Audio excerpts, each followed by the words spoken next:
All right, what's good? What's popping, y'all? Let's get back into it. It's another edition of Extreme Sports. I'm your host, the one and only Xavier McKnight, better known as the X-Factor. I'm joined by my good brother, my co-host Dolph. Dolph, what's popping, bro? What's going on, bro? Ain't nothing much.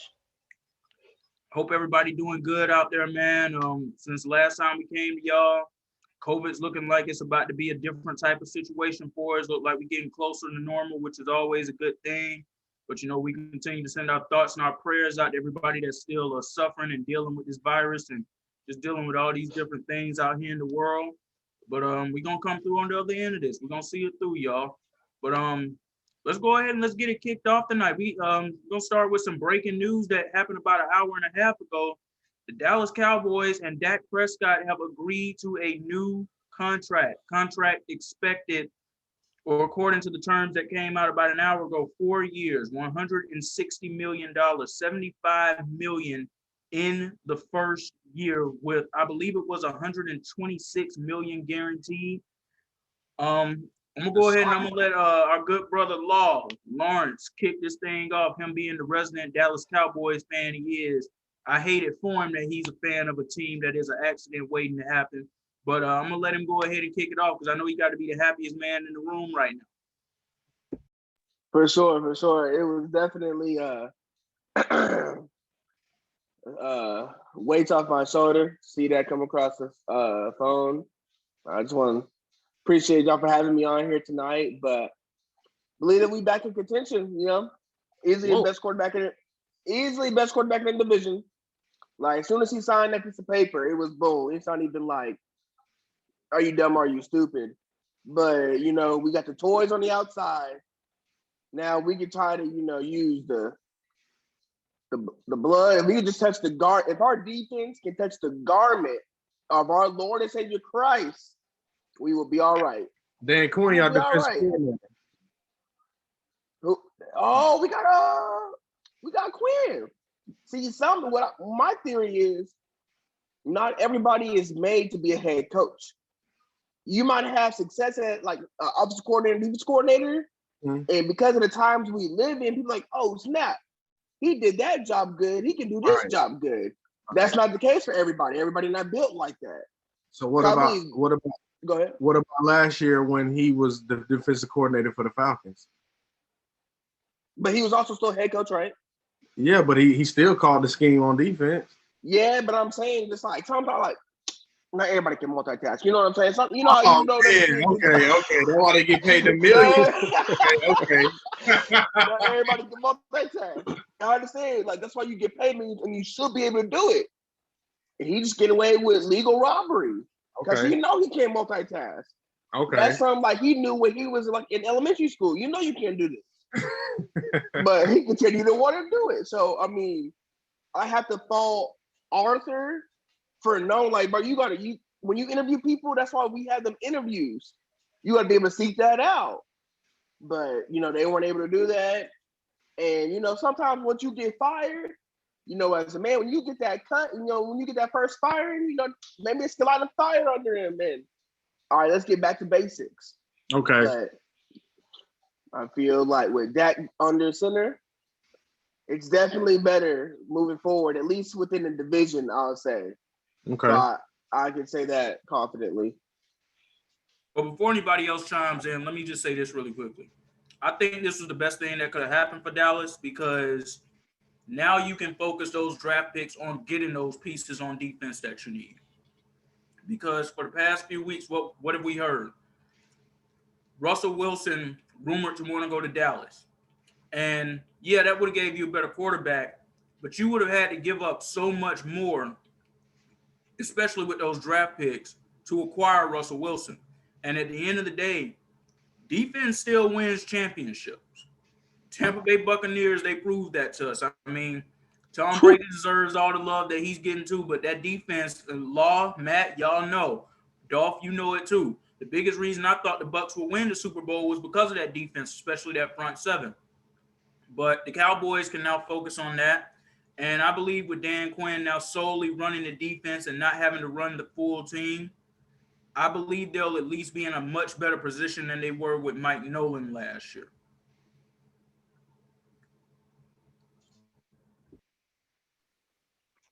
Accident waiting to happen, man. Accident waiting to happen. Relax, Lawrence. Y'all go win y'all division with a 10-6 record. Dak go do his thing because he the only quarterback in the division. Dan Quinn ain't nothing. You talking about him in Atlanta. Him in Atlanta, they flamed out. His glory moment was when he had a Legion of Boom. Ever since he lost a Legion of Boom, his defense ain't been nothing. And the Legion of Boom was a stacked defense. People talk about that being one of the best defenses of the last 10 years. And that was his glory moment. And since that moment, his defense ain't been that good. But I'm glad that got paid. He deserved to get paid. And I'm not a Cowboys fan, but I cheer for the Cowboys only because my mom loves them. She one of those diehard Cowboys fans that stick with them through thick and thin, even when they let y'all down year in and year out. So I had to live in a household of crying moments, of very sad moments. But y'all make the playoff. Y'all win y'all division, mainly because the division sucked. And I'm honestly just glad that got paid because that's another brother getting his payday, which was Jerry. Seemed like he was hesitant to do for that man. So I'm glad he got his money. Yeah, his signing bonus was $65 million. I mean, he coming up first year. Year, he's seeing all the bread. And it's tax free because in Dallas they don't got taxes. Yeah. So or that's taxes. I mean. Yeah, that's wild. If I'm Jerry, I'm sitting the Dak down and say, do you want to win or do you want to get paid? Dak want to get paid, but they're not finna win. That defense is so bad. It is so bad. The secondary is horrible. I think anybody can have a field day on Dallas if you just really just gotta outscore them. Their defense is horrible. I'm glad Dak got paid. I think without Dak, that team don't do anything, and they showed y'all last year. Even Zeke could not run the ball without Dak being in the game. I thought Zeke was gonna step up, and that's what's scary. Like they need Dak that bad, and they pay him all that money. What's next for Dallas? You paid now. Who else can you pick up? You paid this man. I mean, I know the salary cap went up a little bit, but that's gonna be tough, man. Paying Dak all that money and still trying to win. So good luck to Cowboys fans. I'm in the same predicament with Matt Ryan getting paid 40 M's this year. It's tough when your quarterback getting paid all the money and you know you need a corner or a safety or something key and you can't pick him up because that key player finna go to a team who can pay him all the money in the world. So yeah, I see that. One thing about the defense is that when y'all got players saying they play when they want to play, they ain't gonna help. And Xavier Woods.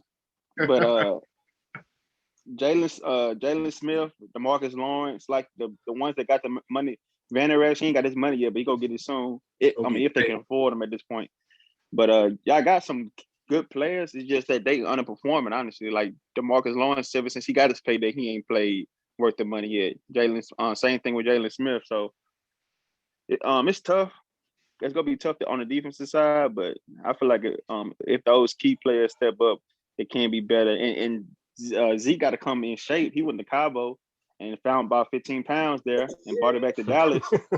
So he got to show up in shape first of all, because he ain't look like Zeke this last year. He wasn't Zeke at all. But yeah, man. But I like them to win the division. I know Devon in here. I don't know about the Washington football team. They ain't about a even worse predicament. But yeah, man, I like Dallas. Who they Don't worry about it, Dev. Don't worry about it, Dev. I got it. Because I'm glad he keeps saying that. So even with Dak coming back, you still think they just automatically win the division? No way. Absolutely not. Not a Washington football team. As the reigning division champs. Level defense. They don't. Their offense is very questionable right now. But if they can just get the one right quarterback in there, and we're going to touch on this a little bit later on who exactly I think should be there. Dev probably don't agree with me on this, but I still like Washington. The Giants on the come up. I'm going to be honest with y'all. The only team I don't like in that division right now is Philly because I think it's a mess. I think they hired like New York person at head coach. I like Philly. I believe Jalen Hurts, But the You're not organization lying. is a mess right now. They absolutely bungled up the Carson Wentz deal, and they could have gotten more than they did had they just kept their mouths closed and just moved a little bit better than they did. But I don't trust that team right now. They're gonna have to move off some players. It's gonna be guys who want to leave. They're like Alshon Jeffrey. Bye. He left. He got cut. Like, who they really? All they players young. They got a young core. I mean, they D-line, but that team fairly finna be young, man. Really about to suck. Before I pick a winner for this, Philly and New York. all I'll say is I want to see what's going to happen with Washington at quarterback because I believe they have the best coach in the division right now with Ron Rivera. They're gonna go get Cam. About Mike McCarthy. I don't like him. Bring that man Cam to DC. Bring that man. That man Cam finna go to DC, man. Y'all know that, man. But yeah, I wouldn't have a problem with that. Best defense in the division. I mean, they defensive minded. They don't need a quarterback that's flashy. They not looking. If he not there, if the quarterback not there, who Ron Rivera gonna trust? Hannigan. If I'm him, I'm bringing Alex Smith back. I can't believe they dropped him. I think he looked okay last season. He Man, did. Washington football not but nothing. their offensive line is what wasn't okay at times. And their running game was still good, though. That's what's crazy. They still had a running game. Antonio Gibson got off last season. 11 touchdowns. I got him on my fantasy team. He ate last season. Yeah. So before we jump on to the next topic, though, anybody else want to cook on this Dak topic really quickly? Yeah. Oh, I got it. My biggest takeaway from it is Dak is the biggest winner because we've all seen the Cowboys with him. And now he's coming off a significant injury. Their defense is very, very suspect. Zeke hasn't looked well last year. So Dak is the biggest winner because he held out to get his money. He got it. And the Cowboys, to me, are just going to be the same team that they've always been next season. I root for everybody black. So I've always been a Dak fan. Even if I hate Dallas, I've always been a Dak fan. So like I always kind of sort of want to see him win, you know. But yeah, shout out to him for getting his money. That's really at the end of the day. Shout out to Dak, bro. He's gonna be miserable and be looking like Deshaun Watson, but that's for another story. That's for another day. He wanted the money. He got it. Deshaun did too, and look at him. Yeah. Don't worry about it, Matt. We're not gonna cook on it yet. I'm just using an example. My bad. Let's transition to some NBA really quickly though. Shout out to the NBA for last night. All the love they gave to HBCUs. Almost everybody in here is either an HBCU graduate or currently an HBCU student. Most of us are. Matt, I know you attended a PWI, but I know what HBCUs mean to you and that type of thing. It was a beautiful night last night to see the NBA do what they did. I still don't agree with them hosting an all-star game during a pandemic the way that they did. And yes, I do believe that you can view it somewhat as a cover of what they did for HBCUs last night, only because it takes the criticism away from the fact that they held an all-star game during a pandemic. Exactly. Nobody was. Did we ever hear the HBCU thing prior to, about a month ago? Probably, a couple of weeks ago? It was a couple of weeks ago, because I remember when the all-star game was first announced, there were analysts coming out here being critical of it. And when you first brought up this point of these HBCUs now being the focus of everything, it completely took away all of that dismissal of the irresponsibility of having an all-star game during a pandemic. Me personally, I feel like they should have did something close to what the NFL did. You know, you can have all-stars, but don't have the game. Like the NFL, they had Pro Bowlers this past season, but they didn't actually have the game. You can still give guys that honor, but not have the game. But, I mean, the positive thing is the fact that everybody who participated last night, the coaches, the players, they've all tested negative so far. So that's a good thing to hear. But it's scary when you have a Joel Embiid and a Ben Simmons who end up not being able to play in the game because of interaction with the barber prior to that who tested positive for COVID, and they were just about 2 hours away from interacting with everybody else who was going to be involved in the game. That's a scary thought to think about. So that's just my thoughts on that. Shout out to the NBA for that. And before somebody else cooks on this, let me also say this. Shout out to Kenny the Jet Smith for putting Shaquille O'Neal in his place last night, because Shaq really tried to display and downplay the education values of HBCUs last night. I don't know if y'all caught that little nugget of information when he said something along the lines of, if it wasn't for an HBCU, I wouldn't have graduated from LSU. He was talking about the LSU biology program and how tough it was for him there. And then he transferred over to Southern and he was able to get his grades passed through it. He made it sound like it was an easier route to do that. And, you know, maybe it's just the HBCU graduate in me and how I feel about HBCUs. That's just not a good look. You know, it's one of those, you know, it's always got to be one that's going to downplay us and dismiss us in that type of fashion. And I don't want to accuse Shaq of that, but what's the other way that you can look at it with somebody saying something like that? But I'm not going to harp on that. I'm going to harp on the good things that the NBA did last night. You know, shout out to them for everything they did for the great HBCUs. Shout out to all the charities that got everything out of this that they got. Shout out to all of the students and representatives from the HBCUs who were able to be in attendance last night, and hopefully all of them they test negative too and they can keep going.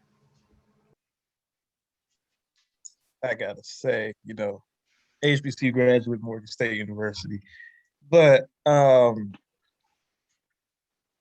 actually like the other, as far as like, I know, you know, X, you, me, and Lawrence are kind of going back and forth about, oh, you know, should they have had it? You know, the HBCU was a cool cover story, but it's like, regardless of how I felt about the game itself and whether they should have it, I do love the love. Like, you know, I was loving all the love they were showing. But my thing, I love the fact that they were showing love to everybody. Like, they were spreading the wealth. It wasn't just Howard, Morehouse, and Spelman. No disrespect, because they're all great schools.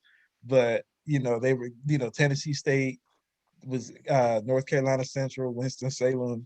I'm trying to remember who else I saw yesterday. Like Alabama A&M, obviously Clark Atlanta was singing "Lift Every Voice and Sing," like they're people. So like they were really spreading the wealth, and that was the cool part, because I feel like the conversations about HBCUs tend to like get lost a little bit, and you know, and it's just, you know, shout out to them for spreading the wealth, really. You know, that's my biggest takeaway from last night. Also, the worst dunk contest ever. I'm gonna Well, just it was leave it rushed, so. And it was, I mean, that's why I'm saying it was rushed, but the dunk contest itself just wasn't good this year. They used to make players use props and stuff like that, but they don't do that no more. And how dare they put Robert Covington in the damn skills challenge? Like he out there like Luka during the season. How did he get in the skills challenge? Because he went to Tennessee State? I don't know. I was That's a question. just Don't have an answer. confused on how he got in the skills challenge. I'm like, is he averaging, like, what is he doing to make him, how do you get in the, because I know Sabonis, like, he averaging like 6 or 7 assists as a big, and I think if they keep playing with him, he gonna win every year. Because he really know how to like win that contest. Obviously, the last 2 years, I want to say. Well, he's trained very well. I mean, his father being a former NBA player and a great player, he was Arvydas Sabonis. Right. I heard somebody say today on national TV, he's the greatest passing big man they've ever seen, even beyond Jokic in Denver right now. That's so that tough. says a lot. I feel it, but that's tough. I can't go there. Jokic is he's skilled with that rock. I can't say that. No, but I agree with you 100% on that there. I don't really have an opinion about that one in particular because I'm not old enough to remember seeing Arvydas Sabonis play basketball. So I'm not even gonna come on here and act like I am. Right. But he was a Hall of Famer. Yeah, true. But I ain't never heard anybody talk about his passing game either. And I'm big in basketball. I know he's a Hall of Famer. He did start the game late, so that's why he didn't have a lot of like all-star play. But his dad is a Hall of Famer. I'm not taking that away from him, but I mean, man, I haven't heard about his dad passing, but I know everybody know the way Jokic passed the ball, and it's crazy. Like I've seen him get 8, 9, 10 assists in the first quarter. So I mean, I'm gonna just leave that at that with the passing. It's definitely something special for real. Anybody else got something else they want to say to this before I go all the way in on my next point in regards to the NBA? I don't want to hear that. Yeah, Also, whoa. game, it was cool. Statement. It was also game overall was cool. My biggest takeaway from it is I honestly seeing LeBron James and Steph Curry on the team together. That's something I would honestly like to see in the actual regular season. Like I probably could never happen. I don't know, maybe. The only way it could happen, LeBron would have to go to Golden State because I don't see Curry ever leaving the Bay Area. So, but that's my biggest takeaway. You're seeing them on the court together, and LeBron only played like 2 minutes and a half, so it ain't like he was on the court for a long time. He wasn't out there much, but that was nice. And seeing Dame and Curry trade shots for the true 3-point shootout, that was nice to see them trade shots back and forth. And Dame just had to show Curry how to make a game winner. That's about it. But outside of that, overall it was cool. The HBCU thing was lovely as well. That was like amazing how they did that. The video they put out, everything, like Devon said, how they incorporated all of them, if not all of them, majority of them, and not just the ones that everybody know about, like the big popular ones, but just even the smaller ones. So that was really amazing. So shout out to them for that. They shouldn't have played, wasn't worth it, but since they did do it, they did the best they could. But outside of that, it was pretty cool. And my last point I want to make on the All-Star game really quickly before I ask Lawrence if he wants to chime in on any of this. I want to give a shout out to Mike Conley. I know a lot of people have different views on him making the All-Star game over other players in the West like Brandon Ingram, DeMar DeRozan. I'm personally happy for him. The NBA owed him this. All those years in Memphis when he was one of the better point guards in the West and he was deserving of at least one of those reserve spots. Utah has the best record in the NBA right now. And to me, it was a combination of we're going to reward the best team, but we're also going to reward somebody who we feel should be rewarded for this. I mean, he had a nice weekend this weekend, playing in his first and only All-Star game in his 14-year career, and also going neck to neck with Steph Curry in the three-point shooting contest. So I want to give a shout out to Mike Conley right there. Lawrence, you got anything you want to say before we move on to the next point? Yeah. The only thing I was going to say is that I agree that there shouldn't have been a game independent to begin with. But once you say we are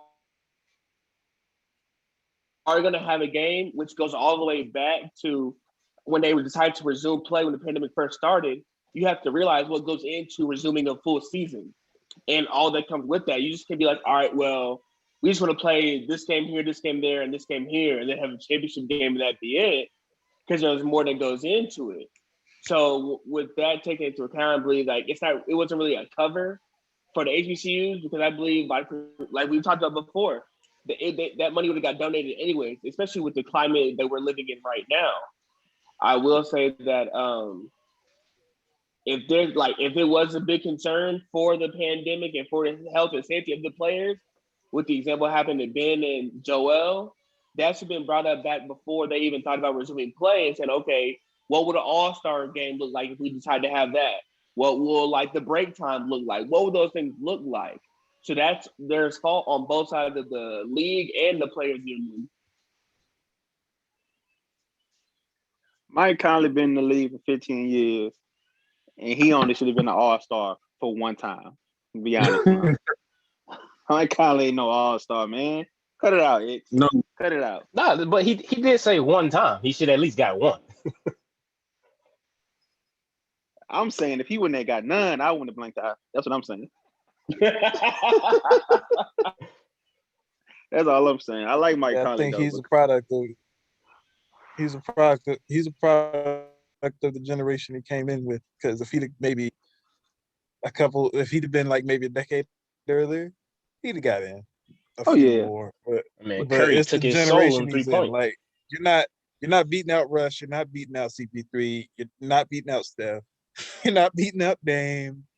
None of those guys. You're not beating none of them. Like, let's just be real Hard. with it. Even Hard. Well, no, even when he was younger though. So like Harden too. Yeah, these are guys. You're not gonna beat none of them out. And then when they started flipping from East to West, like you're not gonna beat out Kyrie. You're not gonna beat out. You might not even beat out John Wall. You know, like you're not gonna be. It's just too many people ahead of him. Too many heads in front of him. For him, unfortunately. All respect.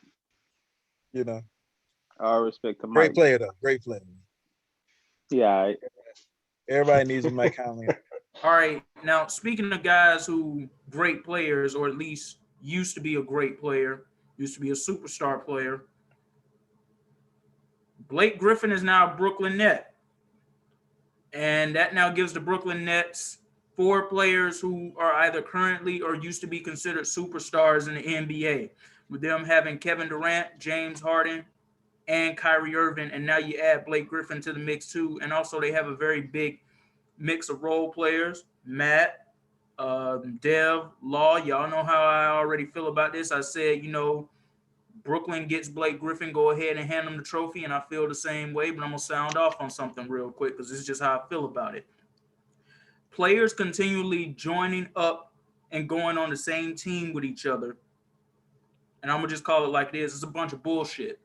I'm getting to the point to where it's like, is it even fair for us to even compare these guys to their predecessors? Is it fair for us to even compare them to Bird, Magic, Jordan, Kobe, Dr. J, Bill Russell? Is it even fair for us to compare them to them anymore? And I'm going to tell you why I feel that way. Those other guys, they either didn't have the opportunity or they chose not to pile up all on one team, building super teams all those times. And it's like, maybe from a skills set, okay, we can judge you based off of skills. But as far as what you accomplished as a team, I don't really think we can compare these guys to the teams and the players of the past anymore. It's like, it's an unfair fight. And no, I'm not saying Blake Griffin is anywhere close to the player that he used to be when he was on the Clippers. I don't even think Blake Griffin is the player he was his first year when he was with the Detroit Pistons. But I also don't believe he's washed. And I believe that he was in Detroit carrying a bunch of garbage all those years. And now you surround him with great players again. It's going to open up the floor for him a little more. He's going to be a contributor to this team. And I still feel the way that I feel about it now. As long as everybody remains healthy, hand them the trophy, because this is just an unfair fight at this point. You got KD, you got Kyrie, you got James Harden, now you got Blake, you got Joe Harris, you got Bruce Brown coming off the bench. I mean, this is a nice set team here. And it's like, who got the better pickings, honestly, between Steve Kerr getting to go to Golden State and inherit the roster he inherited compared to Steve Nash getting the roster that he has now? But I mean, that's just how I feel about it. I'm going to say it again. It's a bunch of bullshit that we have players doing this right now. I miss the days where the league was very competitive and where if you had 2 superstars on the team surrounded by great role players, okay, fair fight. You got a lot of other teams that now have a chance to compete. But now it's like, outside of Philadelphia, who else in the East honestly has a legit shot of even competing with Brooklyn? I would say, now my thing, when I saw the Blake Griffin signing, I didn't think nothing of it because, like y'all said, I don't think that he's really the same player anymore. And I know people are expecting him to just suddenly become Thanos again or something, but like, I just don't see it happening. I think it'll be some nice depth. It'll be a cool story. Obviously, we all kind of want to see Blake get a championship because the Clippers robbed him of that opportunity for a number of years. But Yeah. to your point, I mean, there's maybe a handful of players in this generation we can compare to their predecessors. LeBron being one of them, and then, I mean, maybe Steph, depending on who you talk to, because of the loyalty factor. But yeah, no, it is getting ridiculous, and I think part of it is I'm sure their predecessors would have wanted to do it, and they actually just didn't have the opportunity, especially guys like Bird and Magic in them early days when free agency wasn't really anything like it looks like now. Like it was much more trading and stuff. Like you draft to a team and you kind of stay there. And the only time you go to another team is when you get traded, or like even if you get cut, it just the money wasn't where it is now. So I'm sure, they would have wanted, some of them at least would have wanted to do it, and then also the old heads hold grudges a lot more. Like you see Jordan and Isaiah still hate each other. So like there's some guys who just weren't going to team up. It just wasn't going to happen. Like I could never see Jordan keep losing to the Pistons and then decide to join the Pistons. That wasn't going to happen. We see that now, but that's one of those things that's different about now. Like, but I also think it's not fair to just put an asterisk next to certain people's names. Like KD is probably one of the greatest like scorers that we've ever seen. One of the greatest scorers we've ever seen. And his skill set for a 7-footer is ridiculous. And I think eventually people are just going to have to let it go. The hurt about him winning with Golden State. Like, I mean, I don't know if we put an asterisk on that title for the rest of his career. Like, I think it's hard to do it. But, that's my 2 pieces on that. But as far as back to the Nets, I mean, the Blake Griffin signing doesn't make a difference. I don't think anybody besides Philadelphia was competing for them anyway. Like maybe Milwaukee, but I still don't know if they got enough. And then Miami just fell off a cliff this year, so I don't know what happened with them, So, yeah, I think we can go on ahead and have Brooklyn penciled in for the East. Really. Oh, see, we got a Nets fan here. Harden in the ring. Well, no, I'm not a Nets fan. I'm just, Oh, no, not you. Harden about to get a ring. Ring him. Go ahead, my bad, man. Go ahead, my bad. Oh, no, you good. Go ahead. Oh no! Honestly, I would just y'all saying like Harden will get a ring, man. That brings tears to my eyes. Like honestly, that makes me a bit emotional. Like all this trauma I went through all these years, watching him let us down in the playoffs, and people blaming him when it's not really his fault. It was never his fault. So now he about to finally ring up. But honestly, X, just with your parity, man, the NBA never had parity, dog. Like. Since 2020, since 2000, the last 20 years, the Lakers got like 6 championships. San Antonio Spurs got 5. Golden State got 3. In between, in the last 20 years, probably who got 1? Like Detroit, Toronto, and Boston. Miami's got 3. Got in there. And Miami, who was on that Miami team? 2 of them teams. LeBron, yeah. Exactly. That's what I'm saying. So LeBron was a part of that. So that's what I'm saying, though. So like. The parity is not there as much as you think. Like as far as competition, as far as the playoffs being competitive and being entertaining, I can see what you mean by that. But as far as who wins the championship, the NBA never had that big a parity. So in the last 20 years, over half the championships was won by 2 teams, the Spurs and the Lakers. So it's like I don't like the piling up on one team either. Like I disagree with Devon as far as KD not having an asterisk next to his name, because not saying he'll have an asterisk, but KD's not going to be remembered for how great he actually is if he was to win those 2 championships in OKC rather than win them in Golden State. If KD would have won those 2 championships in OKC, people would be talking about him as being one of the top 5, top 10 greatest players of all time. Exactly. So every time somebody bring it up now, they be like, well, he can't be because he teamed up with Golden State. So it's like the dude is talented. He's a killer. And to me, he's the greatest scorer of all time. Overall, he's the greatest scorer of all time. Non-big man, greatest scorer of all time. So even over Jordan. Yeah, even over Jordan. Shout out to Kobe. RP Kobe, I love Kobe, even over Kobe. So, but yeah, man, that aspect as far as it's holding him back, like the championships count, but people hold that against him that he joined up with them. But if he would have won those 2 with somebody else other than Golden State, people be saying like KD's a top 10 all time easily. So I agree with you on that 100%. But and I know you were saying Dev's point, but I want to say this really quickly before somebody else takes the baton on this one. I don't believe that there should be an asterisk on KD's name simply because it wasn't like he went to Golden State and he went along for the ride to get those championships. No, he went toe-to-toe with LeBron in the finals, and he outplayed LeBron in some of those games in the finals. Yeah, that's why I don't believe there should be an asterisk on those rings. With that being said, I will never agree with him going to Golden State. And it's not because he went and joined the 73-9 team. It's because of the fact that he went and joined a team that he was up 3-1 on, and they came back and beat him. I don't agree with people going to go join. I don't agree with this mentality of if you can't beat them, join them. It's like, what are we trying to teach you? Like doing stuff like that. That was my only issue with him going to Golden State. But no, I'm not going to put an asterisk on that man's rings. But here's what I will say. Well, it's going to be kind of hard to say it now too. If he can win championships in Brooklyn, It's gonna be kind that's of hard going not to be to. more of his legacy of what he will be remembered for compared to the rings in Golden State. So from that standpoint, Matt, I do understand what you're saying, but no, I don't believe we should put an asterisk on those rings. He went along for the ride. We talking about a 17-win team that just won a championship. He was along for the ride, my brother. He was literally he wasn't even riding shotgun. He was in the back seat. Like the dude went along for the ride. He can't even get the ox. They just said sit down and be quiet, and we gonna put you out there when we need you. We just need you for LeBron. That's it. The whole way there, we don't need you. But once we get to LeBron, do your thing. That's pretty much what they did with the KD, man. Come on, man. Paul George could have won that team. But I do think, like X said though, that him coming to Brooklyn is hopefully, even with James Harden joining that team, I think him coming to Brooklyn, if he can win a championship, especially this year,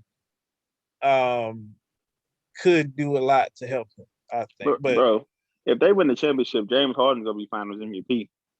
Come on now. So would that hurt him if James Harden is Finals MVP, or would that help him, or would that not matter? It depends on how he plays, really. It depends. Yeah, if Harden wins MVP, then people still might be like, but if Durant gets another MVP, then Looking at them right now, it's kind of hard for them to not win the championship. Yeah, it is. It is. But the only thing stopping them is them. Yeah, I don't think they come out the East though. So I'm just throwing it out there. They're not coming out the East. Why you say that? Yeah. Well, we know you've been the biggest Joel Embiid supporter even before the season started. So I'm gonna give you your flowers on that one because you did believe that this man was gonna come into the season and win MVP before he came out here and started playing the way that he did. But that's what I got going. Lawrence, go ahead and cook on this really quickly because I believe I got a good viewpoint of where you stand on all of this too. So for sure. So to your point, to start to kick things off, I believe that you're looking at Brooklyn. Yes, everything looks good on paper, but I believe there are a few teams that can challenge them. I do believe in KD, Kyrie, and James. But the question is, do you believe in the role players to continue the hot streak, which they have? And it goes past this regular season or All-Star game. It goes into can you stay this hot in conference semifinals, game 6? Can you do it? And so I thought that would be a real question of how far Brooklyn can go. And to Devon's point about the reason why Steph Curry would be notarized for his loyalty, I'll disagree. I believe Steph Curry is one of the best players to ever play the game. I mean, I feel like Steph is very undervalued in terms of like what he actually does. I'm not trying to say like, he's a GOAT or by any means, but Steph has definitely been one of the dudes to definitely change the game. Yep. He's a trendsetter for sure. He definitely needs to get his flowers. Yeah, but I'm saying also he was homegrown too, is what I'm saying. Like he was with Golden State when they were down, like way down. And him, Clay, and Draymond, like those were the foundation of what Golden State became. KD just was the icing on the cake when he came. Exactly. So they didn't all that towing. LeBron went toe and toe, or KD went toe and toe with LeBron in the final. That stuff not real. How long would y'all want to see KD stay in OKC? His whole career? Maybe not his whole career. But one more year? He could have went back one more because they was up 3-1. Yeah, he was a championship I'm just asking. That's all I'm just asking. Yeah. Because to the point of if Brooklyn does win this year and James wins MVP, does it hurt KD? I feel like we got to look at that in the same light of, does it hurt Steph when KD won Finals MVP? And that's the thing. Steph ain't won. Steph has not won a Finals MVP. He's got 3 rings and no Finals MVPs. Crazy. And people talking about he better than Zeke. Come on, man. But ain't better than Zeke. For those who are too young to understand what Matt just said, he's talking about the great Detroit Pistons point guard Isaiah Thomas. But they said that yeah, I man's better mean, than Zeke. Come on, man. I understand what y'all are saying on this one here, and I'll just close out by simply saying no. I don't believe KD should have stayed in OKC his whole career. I believe that market was too small for a superstar of his caliber. And you'll have a lot of people out there who might say, well, Tim Duncan stayed in San Antonio his whole career. Tim Duncan and KD are not the same type of superstar. Tim Duncan is arguably the most quiet superstar in the history of the NBA. KD was not quiet his last 2 to 3 years in Golden State. He started to open up a little bit more. And when you start to have a demonstrative type of demeanor about things, it's only certain places you can go. So I didn't believe he was going to stay there his entire career. But it is a shame that they fumbled the bag in 2016 the way they did. So let's move on to our random question real quick, just for you, X. Random question. As far as Lawrence, because my bad, I wanted KD to come to Houston for one. But just for you, since you brought up Timmy, I want him to come to the H. We're gonna do the thing there. But for you, X, you brought up Tim Duncan. For you, if you were starting a franchise, would you want Tim or KD? That's a tough one, but I'm gonna say Tim Duncan because he came in this league as a superstar caliber player. I mean, even as a rookie, the year before he won his first championship, he came into this league as a superstar caliber player, even though that was David Robinson's team. Tim Duncan, LeBron, Zion, they're some of the few unanimous first overall picks in the past 25 years. And he's among that collection. And I'll close it out, too, by saying that I believe there are people out there that need to put more respect on Tim Duncan's name. People who lose sight of him in that top 10 all-time conversation. Me, I think he's a top 8 all-time player. He's a 5-time NBA champion. He's a 2-time league MVP. And he never missed the playoffs in his entire NBA career, including 2 lockout-shortened seasons. Let that sink in. But with that being said, let's move on to our next topic real quick. And we're going to go back to the NFL, and I'm going to leave this one to our resident Jets fan and our resident Washington football team fan. Rumors are circulating that the Washington football team is going to make a play for current Jets quarterback Sam Darnold.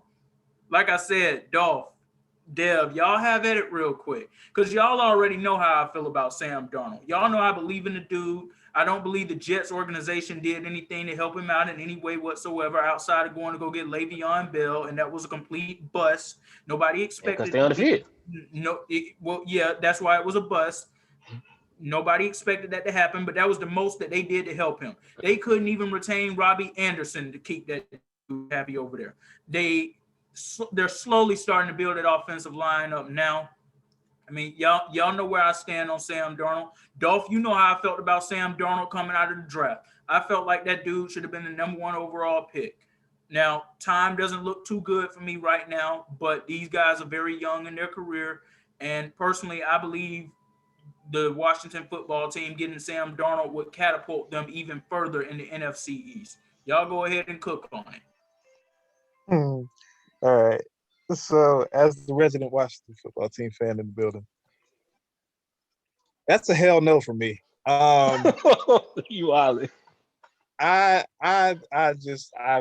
never been a let me not go there.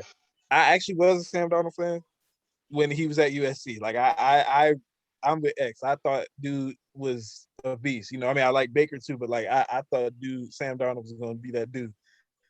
But I don't know if he will. I mean, like, obviously we don't need a flashy, like, he doesn't have to be Patrick Mahomes, he doesn't have to be Lamar, but I don't know if his skill set really can help us. I mean, in the 4 years that he's been in New York, granted that situation could not have been more awful. I don't know. I mean, I don't know about him. Like, something don't feel right about him. Like, I don't know. Like, you can't waste a defense like that. I've seen, like, you look at Chicago, year after year wasting those incredible defenses because they just can't get the quarterback situation right. And I just don't want Washington to fall into that like realm where they keep rotating, because at this point they've had the most starting quarterbacks in like the last decade. So I just need them to figure it out, but I don't know Sam to do for real. Like, especially in this era of like mobile quarterbacks and guys who could throw on the run and all that stuff. I don't know if he's the dude yet. Dolph, before you cook on this, I'm gonna just say this. To be fair, Dev, for the Chicago Bears, they've been wasting defenses for the past 70 years because that was the last time they actually had a good quarterback. All respect to Jim McMahon winning that Super Bowl in 1985, but we all know that was the 85 Bears 46 defense that carried that team. At least Rex got.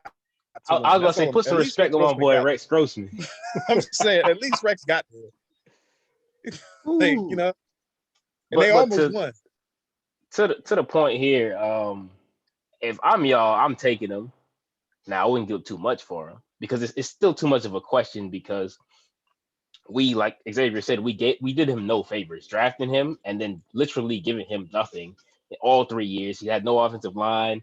When he had a couple of pieces around him this year, nobody was healthy for him to play. So even for me, it's hard to evaluate, okay, should we bring this guy back? Because in all 3 years that he's played, he's pretty much had nothing. So me, when I look at the Jets, I'm like, okay, just go ahead and restart. You don't got a new head coach. Get Sam out of here. Send him somewhere where he can be productive. I think Washington could be a solid fit for him because of the defense that y'all have, and he has playmakers already set in place. They can go ahead and build on that if they pick him up. So just, I think it would be a solid fit for y'all, considering the fact that they did just release Alex Smith, but there is also Cam Newton possibly heading to Washington. So I would get him, but they could have other plans. So, you know, it's still hard to evaluate. Now, I will say that we've seen guys go to other teams and kind of rejuvenate their careers. Like you look at a guy like a Ryan Tannehill, where he went to like everybody thought he was done. He was the bust. And then he went to Tennessee, and you look at Alex Smith. I mean, everybody was saying he was the best. A lot of people don't remember them early San Fran days, you know, and now ever since Jim Harbaugh showed up and kind of got him right, and he's just been a model of consistency for like the better part of his career now. So if Sam does come to DC and if he does play well, I'm willing to eat my words. But right now, I'm just like, if it comes down to him or Cam right now, I think I'd pick Cam. But if he does come and we do ball, I'm willing to take it back. Like, I mean, I would pick Cam too, honestly. That's just me. Right, okay. Like that's what I'm saying. You know? Okay, two things. Just two. When did you become a Jets fan? Like, how did that happen? How did that happen though? Like, it was simply like when I started watching football. Like the first year that I like really seriously paid attention. Like them boys was in the playoff. They got to the playoffs and they won their first round. It's like 2004. I mean, I've always watched football. Okay. When they had Pennington. Pennington. Okay. Like, I see when they had Chad. Pennington, Curtis Martin, Santana Moss, them boys. Yeah, like that's how I started like really getting into it. And then I was like, okay, well, yeah, I lived in New York, so that was my team. And they just kind of stuck. Oh, okay. You live in New York. Yeah. Okay, I didn't know that. So you know they on every Sunday. So yeah. Okay, cool. So that explains everything to me. I thought you were from down south. All right, cool. That was my first. That's good. I respect that. Dev, to you, like the nerve to say you don't want any quarterback when y'all have no quarterback is appalling to me. Like you should be able. You should want anybody Cam. At this point. No, you should want anybody. You should want anybody at this point. Cam, Jam, Pan, anybody. If y'all can get them, you should want them on y'all team because y'all have nobody right now. So to say you don't say no to Sam is appalling to me. But Sam to Washington wouldn't be a bad fit. I actually like Sam Darnold. The Jets franchise is kind of in a bad situation right now. I'm really on the edge of my seat to see if y'all go take Deshaun or not. Like I really don't know how that's gonna go. So I might be a undercover Jets fan if y'all get Deshaun, no lie, because that's my boy. That's my boy. So, but yeah, man, the Jets team, they're trying to make it. They're trying to turn it around. They made some good draft picks the last couple years. It's just developing their players and keeping their star players is what's hurting them. But yeah, man, Sam to Washington wouldn't be a bad decision for me though. So I don't think that's a bad decision. And it just might start over with a new quarterback. I might take Justin Fields, or I might take Zach. It just depends on what the franchise is trying to go. I might just take the best player available and tank for another year, then see who's available next year. So yeah, man, I don't think it's a bad idea for y'all to trade him too. But I was seeing something early on ESPN on First Take. They were saying that y'all should keep him and just continue to build around him because he can turn around, kind of like Alex Smith did for San Francisco. Once he actually get a coach that's going to help him and develop him and the talent around him. So it's a lot of different directions y'all could go. In my opinion, what I would do is keep him and take the best player available in the draft. If not do that, trade back and try to get more picks. That's honestly what I would do. That's if they're gonna keep him, like that's what they definitely should do. Trade back. Yeah, that's what because it's like I said, it's like it's hard to judge him because like one of the biggest problems he had coming out was decision making, and then you don't put anybody around him, and then it just makes him look even worse. So it's like, all right, I can't get a fair evaluation of like, okay, who is this guy really? Because we don't really have much around him. So that's why it's a big decision. Yeah. Right? All right, do we keep him? Do we let him go? Start over? It's a big decision. Because the thing is, he's only 25, isn't he? Yeah. I mean, he's not over 28. He's not older than 28. Yeah. He's only about 25.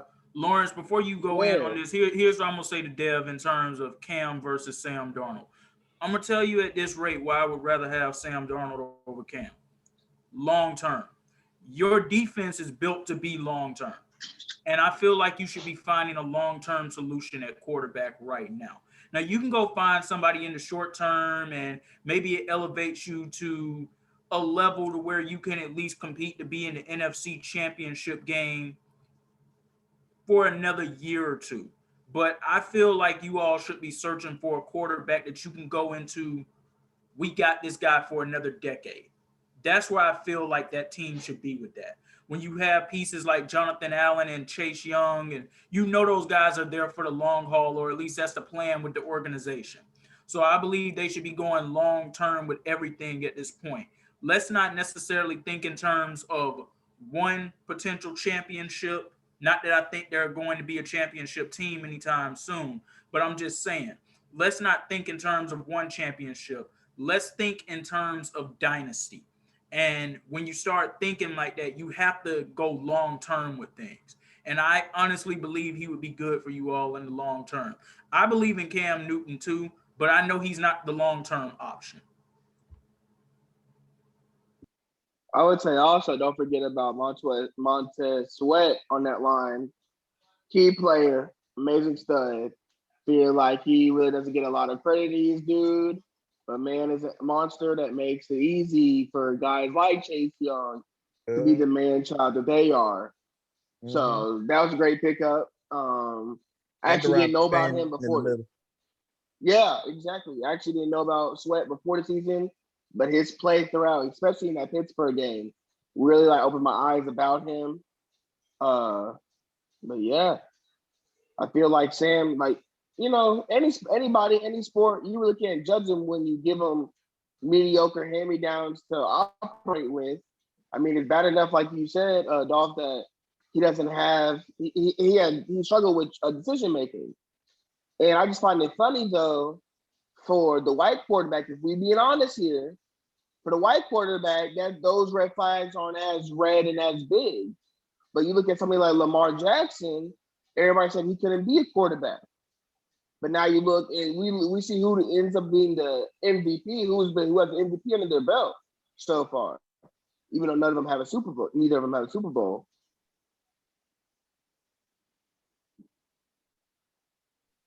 Ravens need to get some receivers for that, man. They really need to. Yes. Well, once again, I feel like Julio Jones should be in play for Baltimore. If anything, I mean, honestly, I feel like Atlanta should move off Matt Ryan too. Y'all know which quarterback I believe should be heading there, but I don't believe that's going to happen. But speaking of quarterbacks in the draft, it's been a debate heating up on these nationally syndicated shows And Zach Wilson is starting to be rumored by some of these analysts said to be better than Trevor Lawrence. And Lawrence, I know you and I have been talking about this. Dev, Matt, y'all been in this conversation too. Now I'm going to give you my full opinion on this. No, I don't think Zach Wilson is going to be better than Trevor Lawrence. But to a point that Matt has been making for the past week now, I don't believe that Trevor Lawrence is everything that they're hyping him up to be. Now, I believe he's going to be a superstar quarterback in the league, but they talk about this man like he's going to be the greatest thing since sliced bread. I don't believe that's going to be the case at all. I believe, if anything, we need to give a credit to a lot of that personnel that he was surrounded by at Clemson, one of the top college football universities in the country right now. But with that being said, no, I don't think Zach Wilson is going to be better than him. And I believe we have enough pedigree right now to sit here and say why these opinions are a little ridiculous right now.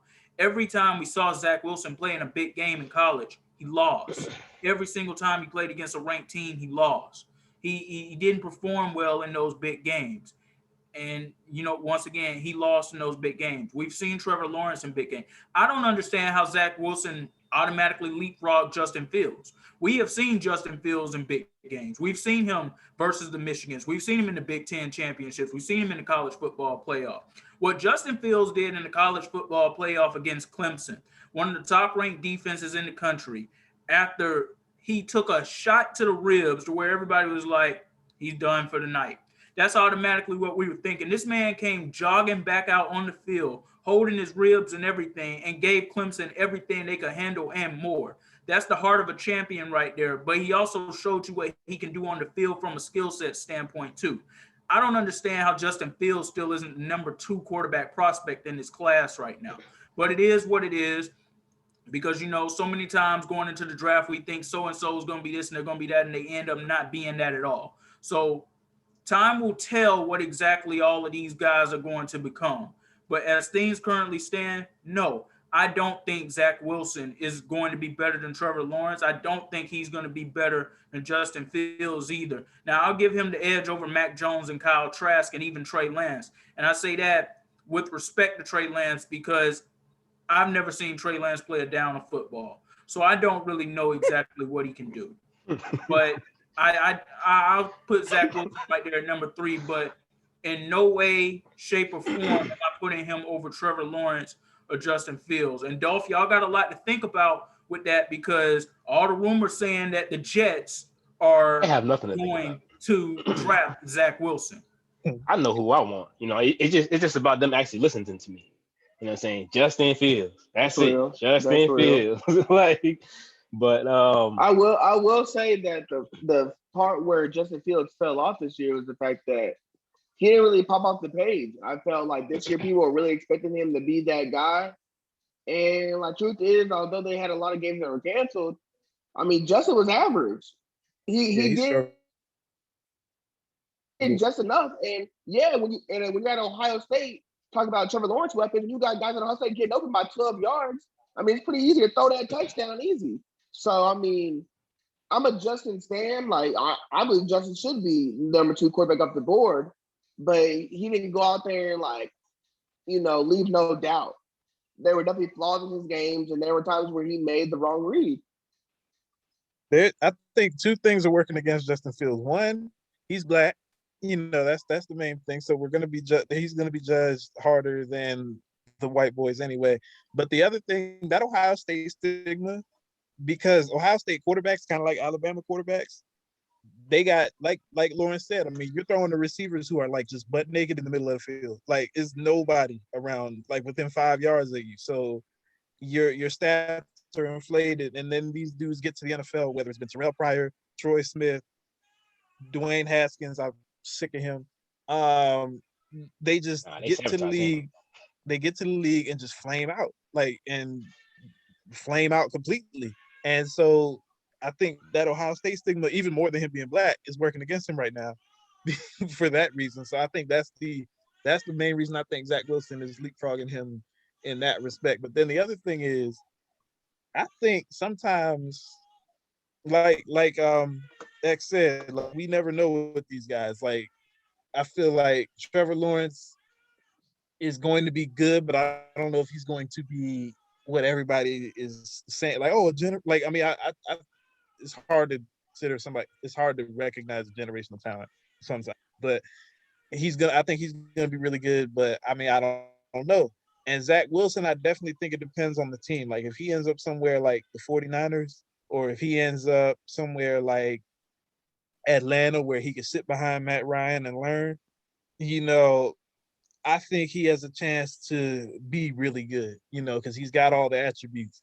But at the same time, if he, you know, there's some other places I don't know if I'd want him to go. I wanted us to get him at the beginning of the year, but now I'm like backing off of that. But I still think that, with that being said, I think the jury's still out on all these dudes except Mac Jones and Kyle Trask. I think they're both destined to be camp arms. But yeah, I think the jury's still out on everybody else though. Go ahead, Matt. Close this thing out on this one so we can move on to the next topic, because I think I already got a good point of where you're gonna go with this. I mean, like you said, how I feel about Trevor. I feel like he a bit overhyped. Just leading up to this year, going back to last year, really ever since he stepped on the field to take Kelly Bryant's spot and win the championship, I feel like he's been overhyping him. They say he was going to win Heisman easily and go out and do all this, and he never really lived up to any of that. And I just feel like he's a bit overhyped. But I definitely feel like he's a baller. I definitely feel like he worth the pick, but I just don't feel like he's going to be what everybody wants to be. I can see his ceiling being more Carson Palmer more than Peyton Manning.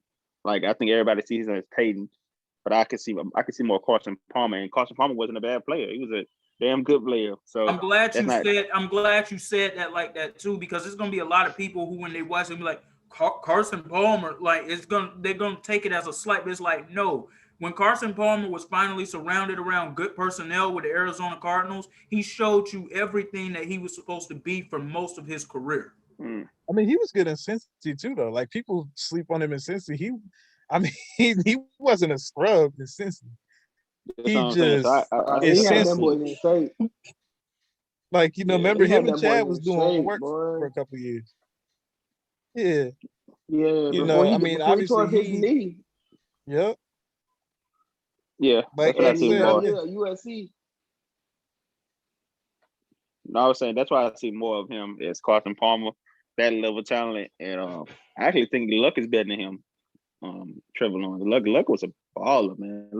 Luck's turned that franchise around from like nothing to playoff wins and all that. Well, not playoff wins, but conference wins, like division wins. He won his division, all divisions, the Texans division. So he won that his first year coming in out the gate. So I think Luck is better. But I think if everything around Trevor is right, he's definitely going to take you over the hump. But he's not one to elevate the talent around him, even if it's not right. He needs things around him to be right. He don't need things around him to be perfect, but it can't be horrible. You have to give him something that he can make it work. As far as Zach Wilson, Justin Fields, like Devon said, he kind of got the stigma of being an Ohio State quarterback, and I honestly think people overhype the Ohio State quarterbacks because, like, really, like they had good quarterbacks, but none of that quarterbacks was supposed to be good pro players, except Dwayne Haskins, in my opinion. Like Cardale Jones or JT, or like none of them was like looked at to be good pro players. But since they went to even though they wasn't looked at to be good pro players, they went into the lead and didn't do good. People held that against all Ohio State quarterbacks, and I don't think that's right because only one of them was like people was talking about being a good pro. And that was Dwayne Haskins. He did flame out. But outside of Dwayne Haskins, nobody before him was like, oh yeah, he's going to be the next best quarterback in the NFL. It was just like he's a good college player. He's going to the league. Not expecting Cardale Jones. I think he went undrafted. You know what I'm saying? So like, I really didn't think much of him. So it's like JT. I think Cardale was drafted. Cardale was drafted. He just left. He left too early. Let's not leave out the infamous Troy Smith, who all of this started with. When it comes to that stigma of Ohio State quarterbacks. When did Troy what round? He went first? Nah, he was like third round. That's what I'm saying. I'm gonna say that's what I'm saying. Like none of these quarterbacks, even though he won the Heisman, to be great. He wasn't supposed to be like a great. Go ahead, bro. I would say, yeah, even though he won the Heisman, like he wasn't even supposed to be like a great like NFL quarterback. Troy Smith. Exactly. So That's my point. Like nobody looks at these Ohio State quarterbacks and see them as to be great quarterbacks, but once they go and not be great quarterbacks, they hold it against future Ohio State quarterbacks. Like all of them do their thing in college, then they go into the pro and they get rated at a proper way as a mid round quarterback, backup quarterback. People want them to do the same thing they did in college that they did in the pros, but nobody see them as they're going into the pros. Only one, like I said, only one that's been different is Dwayne. Dwayne went in the first round and the top couple of picks, so he's the only one that he did flame out, and his story is still not in stone yet because he can revive, bring his career back with the Steelers because they obviously need a quarterback right now because Big Ben ain't it. So he may Mike Tomlin may help him out. So and as a Pittsburgh Steelers fan who doesn't live in the past, I appreciate you bringing that real that you just brought right now to that. I appreciate that. I really do. But speaking of quarterbacks who we know are great in the league right now, there's a battle right now of who's going to get traded first, Russell Wilson or Deshaun Watson. Now, of course, weeks ago, this seemed like a far-gone conclusion that, all right, whatever's going on in Seattle, they're going to work that out with Russ, and Deshaun is somehow going to be moved on from Houston. I'm now of the belief that Russell Wilson is going to get traded before Deshaun Watson, just simply for the fact that Pete Carroll is an egotistical maniac, and anytime any of those players in that organization speak out against him, they find themselves out. Richard Sherman spoke out against him. He got cut. He was put out. Earl Thomas spoke out against him. We know how that missed right there. And before I even go any further, well, what we're seeing with Russ right now in Seattle, just from a player standpoint, not an all-around standpoint, but from a player standpoint, how does Earl Wilson look? How does Earl Thomas look to y'all now? I was with him when he did what he did. I don't know why so many people was quick to, he's like, no. Earl, at least Russ got his money. Earl didn't even get his money. But I don't really think that Russ will get traded before Deshaun. I think he might get traded eventually. I just don't think he'll get traded before Deshaun, but I could see him maybe play it out one more year. And if they fizzle out early again this year, which I think they will just because of the state of the NFC, he's probably at least going to try to be gone next year. I think, because this Russ going public, that was kind of wild to me because Russ don't really talk like that. Like Russ is the the guy's bald and we're just happy to he's real like chill, say all the right things. Go hard. Doing TikToks and stay at home dad. Exactly. I did that just to get a reaction. I'm trying to tell y'all, bro. He don't take that football stuff serious no more. Exactly. So when he comes out and when he comes out and is adamantly like, look, these people did not talk to me at all. They aren't including me and stuff. And, I don't necessarily want to be traded, but here's where I would go if y'all did. And you got a whole list of places. Like, no, this is something that's been brewing. And he just it's like a Coke bottle when you shake it enough and it blows up. I think this Coke bottle been shaking for a little bit. Well, before somebody else chimes in on this, let me say this because you said it's been brewing for a minute. There was a report that came out on ESPN about 2 weeks ago that there was a Thursday night football game in November of last season. The Seahawks were struggling. I think we all remember that point in the season where it was.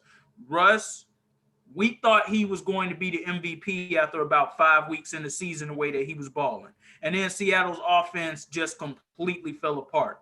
And in that report, it said that he met with Pete Carroll and other members of that Seahawks coaching staff to go to them about different things that they should try to implement into the offensive game plan.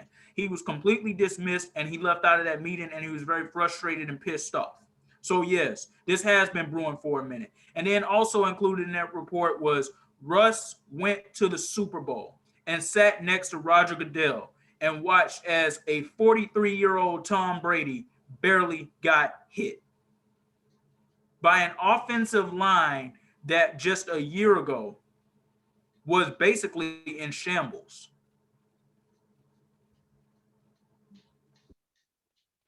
I would say to Vaughn's point about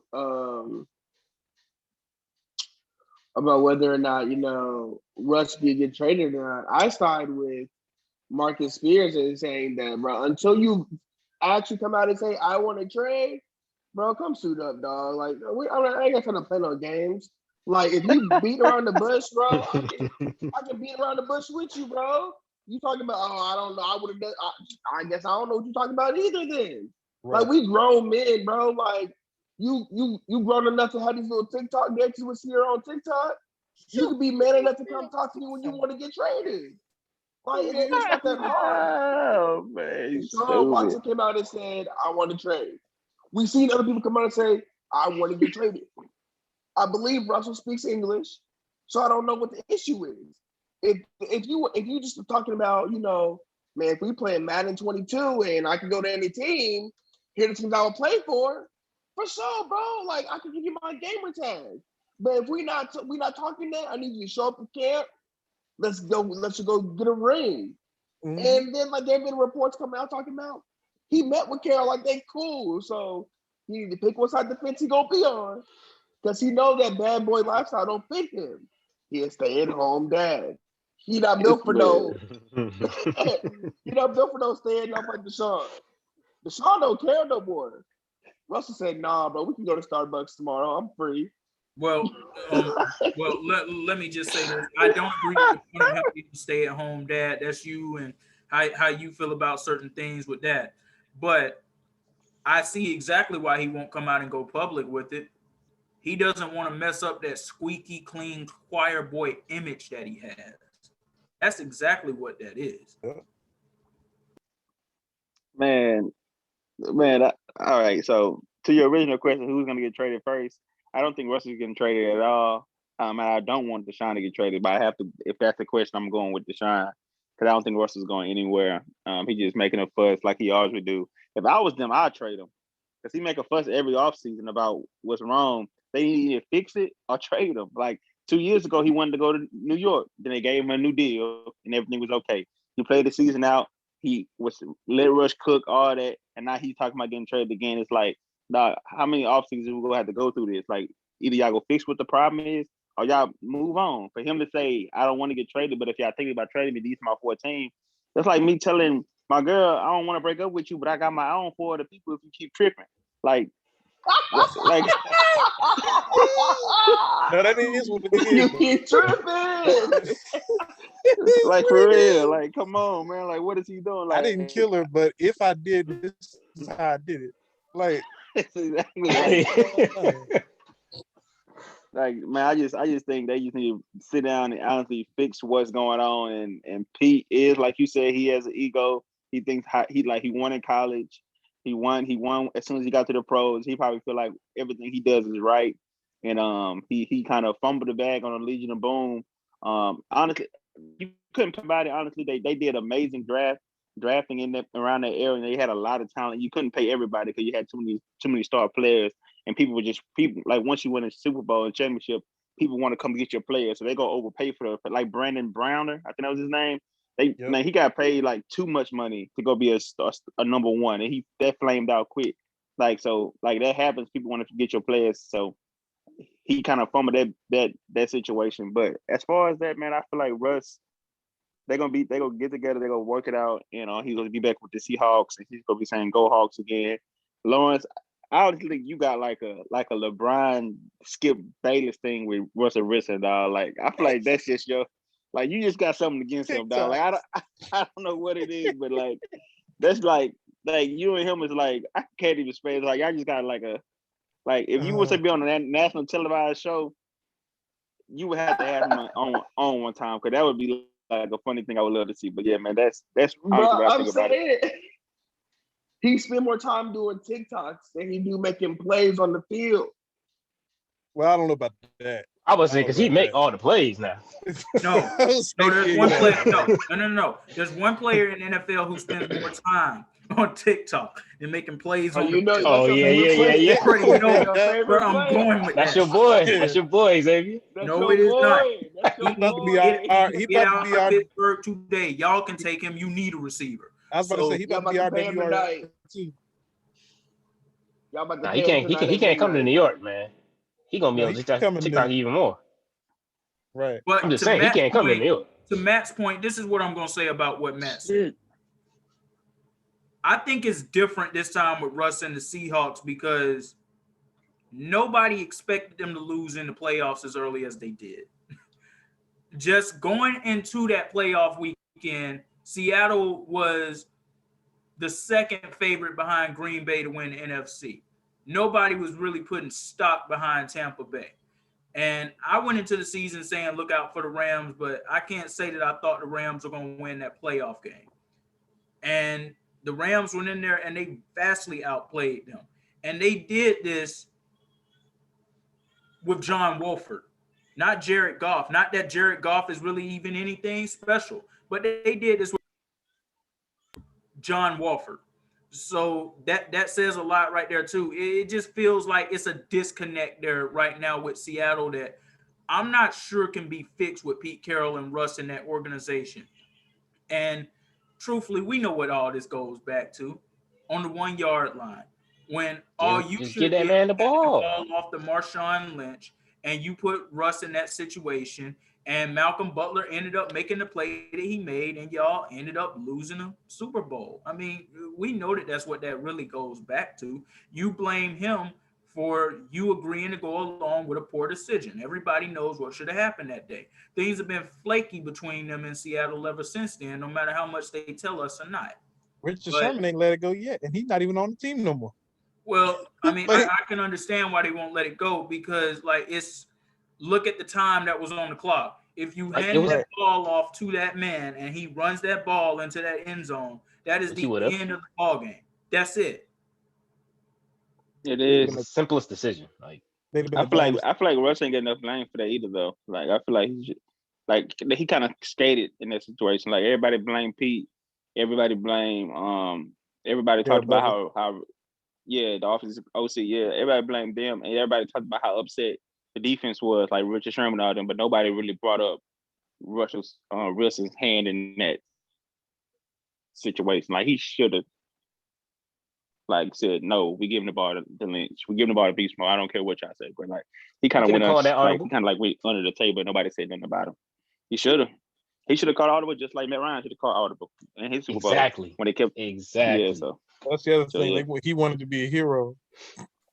He did. He wanted to be the MVP. He did. And they didn't want Lynch to be the MVP. He did, but Yeah, it horrible was bad all situation. around. Really, it's bad all It around. was. It really is because we already know where that hero image comes from. The iconic image of Joe Montana passing the game-winning touchdown to John Taylor in the Super Bowl to beat the Cincinnati Bengals the second time. Every kid that grew up in that era and wanted to be a quarterback, you dream of wanting to have a moment like that. But That and the it's a fact that 1 in a million shot that play actually goes the way that it goes. Russ has carried that like early in his career, like they won the first Super Bowl and everybody was like, oh well, no, it wasn't because of Russ. He's a game manager. He wanted to get away from that game manager tag that he hasn't really seemed to escape up until the last couple of years when he's been up in the MVP race. Too, that's the other thing too. All right, and so we got two other things to cook on here really quickly. Reports started circulating out of Boston last week, and now they really intensified today. Jimmy Garoppolo is said to be the number one quarterback option for the New England Patriots. There's one problem with that. He's not a free agent, and he's not on that roster right now. So what that clearly tells me is that Cam is gone, and I feel like they should run it back with Cam, give him another year with the defense coming back in its entirety, let Belichick finally go spend some money and get that team back together on offense. But I mean, it also just tells me that we know who was the driving force behind Jimmy Garoppolo officially leaving New England. That was Robert Kraft combined with Tom Brady, one half of them no longer being there. And it tells us we already know who Belichick wanted to be his quarterback. And I don't believe Jimmy Garoppolo can go back to New England and win a Super Bowl, but if all the pieces do come together, I do believe he can at least get them back to being a playoff team. But where does that leave the San Francisco 49ers? somehow, some way, if this trade does happen, I believe Justin Fields will be the next quarterback of the San Francisco 49ers. And he will go on to have a legendary NFL career if that does indeed happen. Actually, I got a question though. I got a question for y'all to that point. And I'm only asking this because of who the head coach is in Jacksonville. Do y'all think there is any scenario where Justin Fields is the number 1 overall pick in the draft? No. I mean, I'd like him with Urban again, but no, it's not. Yeah, I don't see that. No, I mean, I don't want him to go there. I'm just saying because of that Ohio State connection. Nah. Like, they're not gonna do it. Yeah, even if he wanted to do it, exactly. I don't think he had the balls to do it. Honestly, that's what I'm trying to say. Like, I don't think he wanted to do it. I don't think he has the power from the organization to do it. Listen, I already told y'all this last week. The governor down here, and I will simply just call him the governor. I'll keep my other opinions to myself. But the governor down here has already hyped up Trevor Lawrence is coming to Jacksonville. Trevor Lawrence is coming to Jacksonville. I mean, it is what it is. Yeah, but I say even if he wanted to, I don't think he had that power to like make that move. Like his hands are tied. I feel like his hands he got to take Trevor. He got to take Trevor. He in a lose-lose situation. Like, not saying he in a lose-lose situation, because Trevor, if he the baller like everybody say he is, he go get a baller. But just to speak on what you were saying about Jimmy G, one thing I think that people sleep on is that I know that Bill Belichick lost Jimmy, but I feel like he should have kept Jacoby Brissett. I feel like Jacoby would have been a good quarterback for him, honestly. I feel like they let him go too soon. I know the coach was in dire need of a quarterback, so they gave up like a second-round pick for him or something like that, and Bill just wanted to hop on that. But Bill be hopping on these draft picks like he's knocking these draft picks out the park. The man not the best drafter, if we're being completely honest. Bill not the best drafter. And no, he's not. And let me say this really quickly. Ever since the Patriots completed that 28-3 comeback against the Falcons in Super Bowl 51, the organization gave him more power. That when that comeback happened, that's where that power really came in.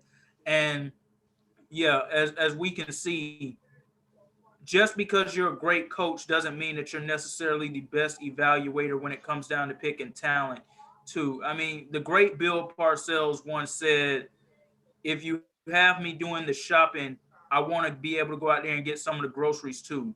Well, that doesn't necessarily fit for everybody. And as we can see, I mean, one of the biggest fumbles that Bill Belichick made in the draft the past couple of years was picking N'Keal Harry over some of those other great wide receivers that he could have had over him. Yeah, people give Bill the nod because he's people see him as the greatest coach of all time, so they think he always make the best decision. But he's more of a coach that finds players that are already in the league and kind of builds them back up to be better in his system. But he's not somebody to draft somebody and make them a great player. He doesn't do that. He doesn't hit a lot on draft picks. But I'm glad you said that, Matt. And I don't even mean to keep cutting you off, but you keep hitting the points on the head. People forget, when this man went to New England and was named their head coach, number one, he had already been a coach in the system. And he inherited players that Bill Parcells drafted. He inherited Teddy Bruschi. He inherited Ty Law. He inherited Willie McGinnis. Those are the players that Bill Belichick had already coached as an assistant with Bill Parcells when the Patriots went to the Super Bowl in 1996 when they lost to the Green Bay Packers. He came back 4 years later and those players were still there. And they had a couple of down years where Pete Carroll was their head coach. They fell off a little bit. And Bill Belichick came in, and these are defensive guys in particular. And we know as a defensive specialist, Belichick is arguably the greatest defensive coach of all time. That's definitely an argument that almost you really can't even combat against. But those players were already there. Like you said, he is good at getting players that they already know what they are in the league, or they've already done things in the league, and they might just need somebody who can come in and help take them back to the level they once were or elevate them to another level. But getting guys fresh out, the anomaly is Rob Gronkowski. And I don't know if I even give Belichick all the credit for that. Him and pretty much. Yep, he's the only one. Yeah. He drafted Aaron too, though. But Aaron, Well, everybody knew Aaron was talented, but he fell in the draft because of his history in college. Yeah. But everybody knew he was talented. Bill just don't want to take a chance on him based on his history, so he kind of failed. But yeah, man, I think they should. The 49ers should definitely hold on to Jimmy, and the Patriots should move on with Cam, in my opinion. Cam, based on his interview that he did with I Am an Athlete, just like he said, he didn't have time to learn the playbook like that. Like he didn't have time to get accustomed with the players and all that. Then he said that he went out with COVID. Then when he came back, the train kept moving without him. And by the time he came back, they were already so far down the playbook. He was trying to catch up again. He was already trying to catch up. Then once he caught COVID, he was out that time. He tried to catch up again. So he kind of was like behind the 8 ball throughout the whole season. So he never had a time to get acquainted with everybody, the playbook, the players, the coaches, and all that. But like if you gave him a off-season, OTAs, all that preseason with the team, I feel like he'll do better with the Patriots. And I feel like Bill likes Cam. I'm not sure. I wouldn't say he liked him more than Tom. He just had like a funny relationship with Tom. But like when Cam got pulled in games, Bill would go on a sideline and sit next to him and talk to him about the situation. Like Tom messed up. You'll never see Bill go do that with Tom. But for some reason, and he probably did that with Cam because he knew Cam was his only option. Like he had nothing else. And he probably never had to do with Tom because Tom was always on the money. Like he didn't need that type of cutter. But yeah, so I feel like they should bring Cam back and run it back, and try to make something work. And the 49ers should definitely keep Jimmy G, porn star Jimmy, Steven, they say. Keep Jimmy G up there in California and make something work with him and see what they can do out there. I will say how crazy is it that to that point, like Cam said, like the train didn't stop. You would think you want your starting quarterback in on every meeting and up to speed on things, but just like they also said on the interview, like, bro, that New England system is something else. It's like next guy up over there. See, but yeah, that's the thing. A lot of people like will kind of have short memories, and before that COVID stuff, Cam was lighting it up. Like we all remember that Sunday night game against Seattle. Like that was probably the peak of it, and maybe it was just that defense he was against. I don't know. But the first couple of games, Cam was really lighting things up. And then COVID, I mean, we talk about losing track of the system, but then you look at what did COVID do to Cam mentally, because we know the effects that COVID has on the body. We're seeing people like who are losing their careers, not able to play again because they have lingering health issues. So like what kind of things that maybe Cam didn't talk about that was probably affecting them too? I mean, we don't know because he didn't say. But also, I think that Jimmy is done in San Fran.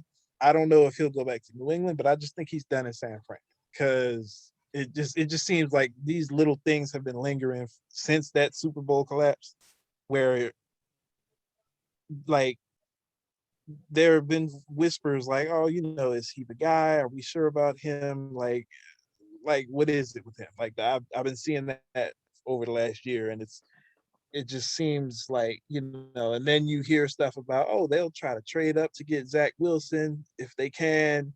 I was seeing all types of stuff with them. And I really think Kyle Shanahan and that system, they believe they can just plug anybody in and it'll work.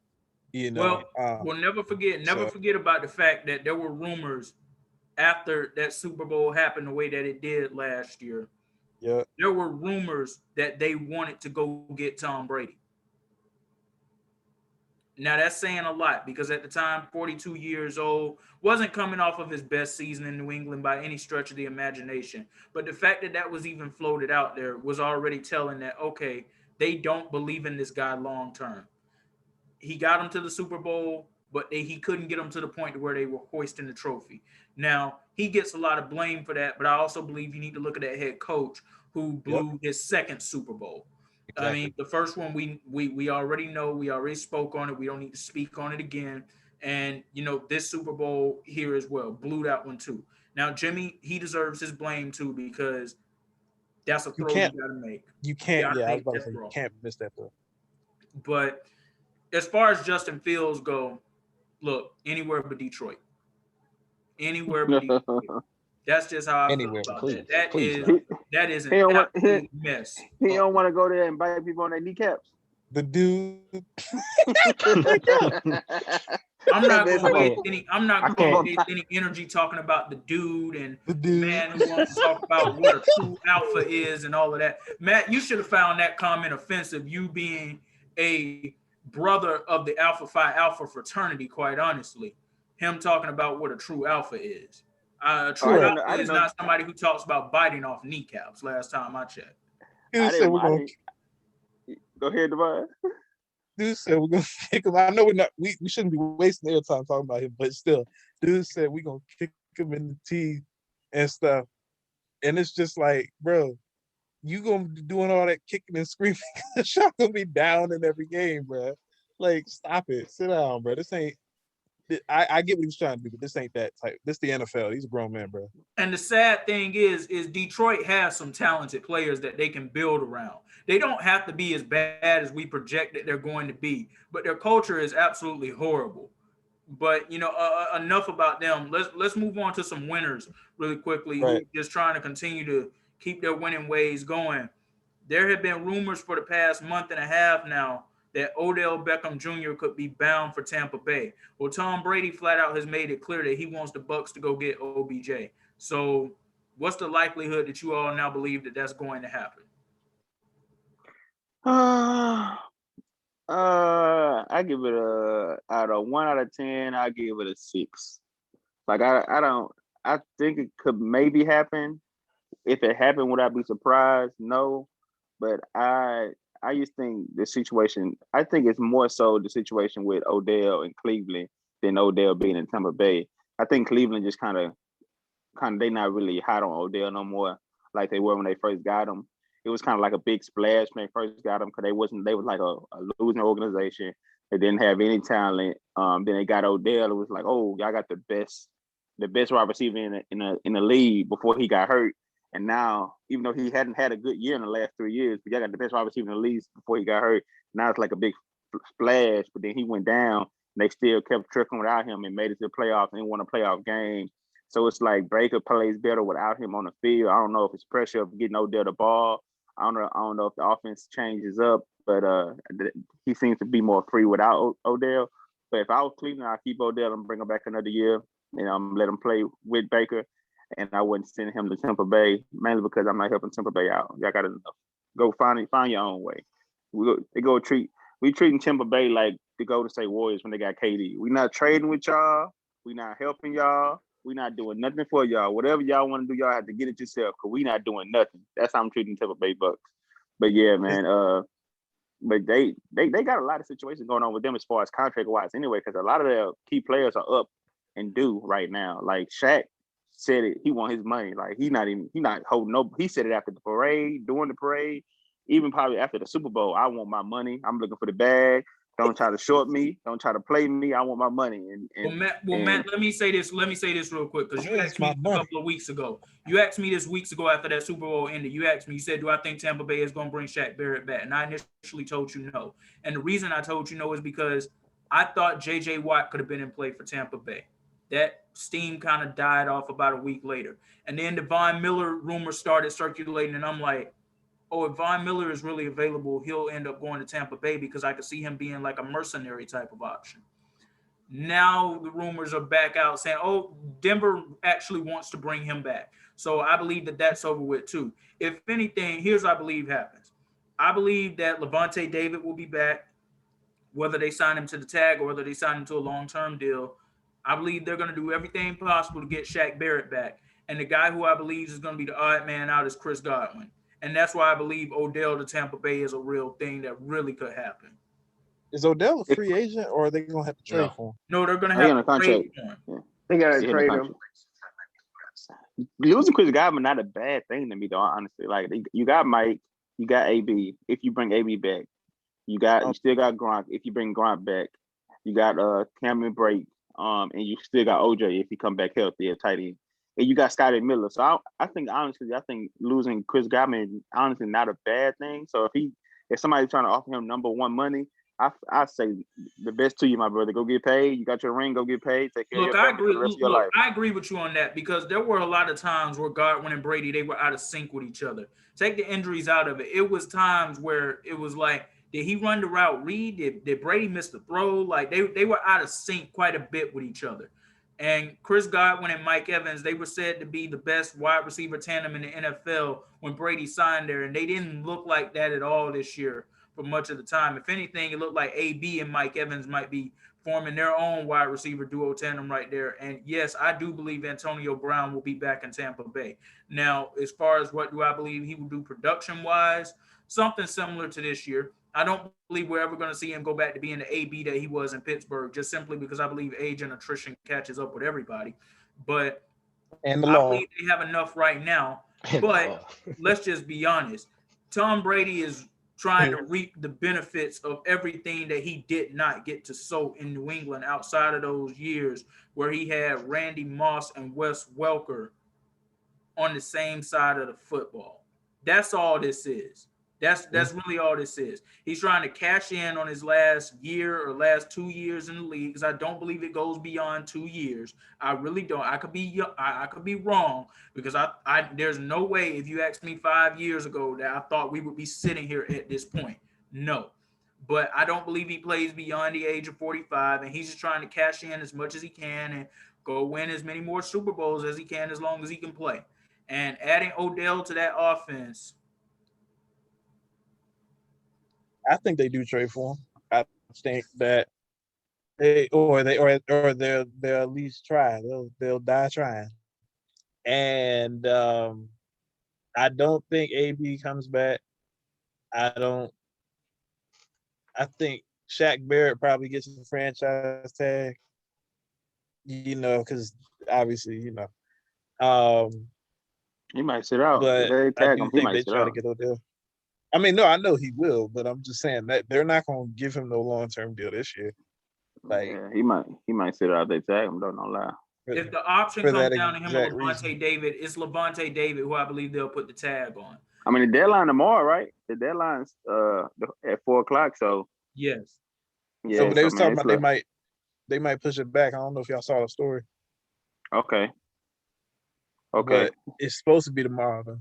But Okay. I don't think they'll tag Levante because he's older. He's like, at this point in his career, just give him the money. He'd get like a 2-3 year deal versus Shaq, who's just now getting up into his prime, and he's First coming off payday. of a 19.5 sack season 2 years ago, and then 7 or 8 last year. Like it would make more sense to tag him because you can't tag both of them. Yeah, I I don't definitely. I don't see a scenario now at this point with JJ now being in Arizona, Von Miller more than likely heading back to Denver rather. I don't see a scenario where they lose either one of those players. If anything, I believe Chris Godwin is going to be the odd man out. And we'll see what happens with Shaq Barrett. However, if he does end up hitting the market, I stand by what I told y'all weeks ago. The type of team I think he ends up going to is one of those teams that we don't even expect. The Raiders could be in play for him. I believe he ends up going to one of those teams that is not necessarily going to be viewed as a Super Bowl contender, but he's somebody that can help improve your defense on the pass rushing end tremendously. But does he help carry you to the Super Bowl? Not necessarily. But if you're a team that can just throw the bag at the guy, that's what I believe will happen there. And that's why the Raiders are actually my number one option for him if he hits free agency. You got your ring. Now you go on cash out in Vegas. Get Jaguars. Jaguars. Jaguars. I don't know if you want to go get your money, man. Man, get your money. Get his money at this point. Man, bring Chris Godwin. Get your money. Bring Chris Godwin up to DC. Their ring not gonna pay your mortgage. It's not gonna pay their college tuition. I promise you. Get your money, man. For real. You ain't gonna be able to play for the rest of your life. He was already a late round draft pick when he went to Denver, and when he was at Denver, he couldn't really shine like he's shining now because he was playing behind some dogs over there. So when he finally got free and was able to do his thing, he got to on Tampa Bay and went for 19, almost 20 sacks. He did his thing. So now it's like time for me to cash in. Get your money, man. Did he get Defensive Player of the Year that year? No, I don't think so. Yeah, because I'm like, he ended up losing it to. So what's his name? Aaron Donald, I think, or JJ. No, the cornerback. The cornerback from Gilmore. Yeah, Gilmore got it. Yeah. Oh, that was one. Lawrence, you got anything you want to add to this before we close it out? I feel like Tampa Bay definitely will make a move for Odell, especially with the circulations of like Tom coming out saying like he want Odell, because it was the same thing when Tom said like he wanted AB, they went out and got an AB. And when you look at the cap hit Cleveland's going to come up with this upcoming year, when you look at having to pay Baker, you got Juice, you got a lot of people that's about to get paid. Are they going to keep Odell? So I'm thinking like, bro, if you don't have, for sure plans with him and he not, for sure part of your future, move him while you can. His trade value is high. But don't like sit around and play with him and be like, oh, well, let's keep experimenting to see if him and Baker can get it. Because as it was said, Baker plays better without Odell. So why would you want to jeopardize that chemistry at all that Baker has with all the other receivers? And why would you want to keep you like we know what type of attention Odell demands. So why would you want to keep him if you know you can't give him that? Well, it's not even just that. It's not even just that, Dolph. Before you go to close this thing out, let me just say this. Here's the main reason I believe Cleveland needs to go ahead and move off him if they're going to move off him. If he gets one more major injury, that ruins his trade value tremendously. I mean, he's already had 2 serious injuries. The ankle injury he had when he was with the Giants, and now this torn ACL.